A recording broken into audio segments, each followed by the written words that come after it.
way! What are you up to, Joel? I was going down the back to catch a trout. Lunchtime, head down there. Heard there's some trout down there, so we'll go give it a crack.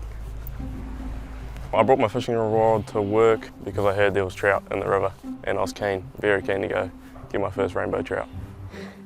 I haven't told anyone I was going to go catch a trout. Otherwise all the boys would be down there before smoko, so I wouldn't want any of that. There's some trout around, so came down to give it a flick. It's quite murky down there, so it's hard to see where you're casting and what you're casting at. But yeah, just give it a flick and see what happens, really. This one, right here. There you go.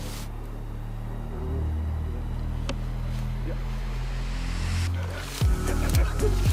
Oh! No way!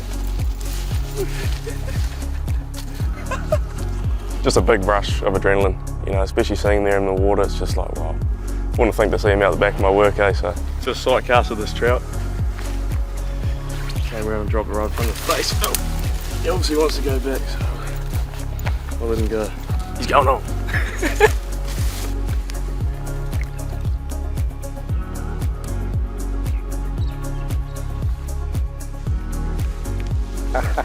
It is so cool.